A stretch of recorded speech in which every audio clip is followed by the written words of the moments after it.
Bismillahirrahmanirrahim. Assalamualaikum warahmatullahi wabarakatuh. Baiklah, kami dari kelompok 8 akan memaparkan video presentasi kami yang berjudul tentang konsep dasar keterampilan membaca, yang anggotanya pertama Arif Mustaqim, kedua Ashari Dita Syafitri, 3 Asra, 4 Elvi Rahimah. Hakikat membaca adalah suatu metode yang kita pergunakan untuk berkomunikasi dengan diri kita sendiri atau orang lain, yaitu mengkomunikasikan makna yang terkandung atau tersirat pada lambang-lambang yang tertulis. Komunikasi yang dimaksud adalah proses bagaimana kita mencerna suatu informasi. Baik, untuk poin yang kedua yaitu tujuan dalam keterampilan membaca. Yang pertama, menghayati keindahan isi pada sebuah teks. Yang kedua, membaca teks kepada peserta didik bisa membuat mereka lebih memahami sebuah bacaan. Yang ketiga, mengulas kembali pengetahuan yang telah lampau sehingga pengetahuan tersebut menjadi lebih solid. Yang keempat, mengoneksikan pengetahuan lama dengan pengetahuan baru. Yang kelima, mengumpulkan data sebagai tujuan untuk menyelesaikan laporan berbentuk tulisan maupun tulisan. Yang keenam, memahami sebuah struktur bacaan. Yang ketujuh, menambah wawasan pengetahuan makna pada sebuah bacaan untuk peningkatan level sosial individu dan pengelompokan grup belajar. Nah, selanjutnya ada poin C, yaitu aspek keterampilan membaca. Nah, di sini ada 4 aspek dalam membaca. Yang pertama itu ada aspek sensori, ada aspek afektif atau aspek emosi, dan ada aspek skemata dan aspek perseptual. Yang pertama kita masuk kepada aspek sensori. Aspek sensori ini adalah suatu kemampuan di mana kita di sini tuh dituntut untuk memahami simbol-simbol tertulis. Yang kedua ada aspek afektif atau aspek emosi, di mana pada aspek afektif ini aspek yang didapat itu dari pengalaman pribadi, seperti sikap orang tua, guru, dan kelompok yang mendukung terhadap aktivitas yang diminati.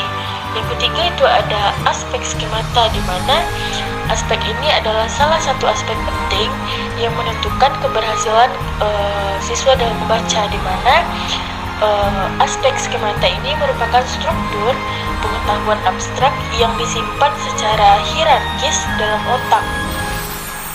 Yang keempat ada aspek perseptual, di mana aspek ini adalah suatu proses mengasosiasikan sebuah makna dan interpretasi berdasarkan pengalaman tentang stimulus atau lambang, di mana serta respon yang menghubungkan makna dengan stimulus atau lambang tersebut. Dan secara garis besarnya terdapat 2 aspek penting dalam membaca. Yang pertama itu keterampilan yang bersifat atau mechanical skill, di mana ini dapat dianggap berada pada urutan yang lebih rendah atau lower order.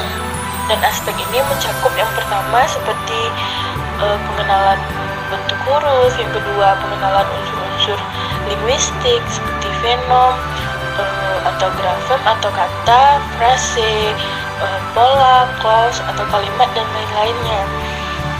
Selanjutnya pengenalan hubungan atau korespondensi, pola ejaan dan bunyi, atau kemampuan menyuarakan bahan tertulis atau to bar and print. Selanjutnya ada kecepatan membaca bertaraf lambat. Yang kedua ada keterampilan yang pemahamannya bersifat comprehension skill, di mana yang dapat dianggap berada pada urutan yang lebih tinggi atau higher order, di mana aspek di sini mencakup yang pertama itu memahami pengertian sederhana seperti leksikal, gramatikal, dan retorikal. Yang kedua memahami signifikansi atau makna. Selanjutnya poin D, kendala yang dihadapi dalam keterampilan membaca. Yang pertama, siswa kurang mengenal huruf, bunyi, dan bentuk kalimat. Yang kedua, siswa tidak memahami makna kata yang dibacanya.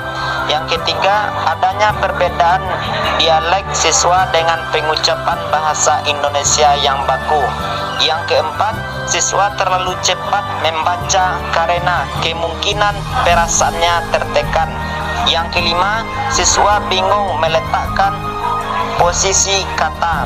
Yang keenam, siswa kurang mengerti tentang arti tanda baca, makna tanda baca tidak perlu diperhatikannya.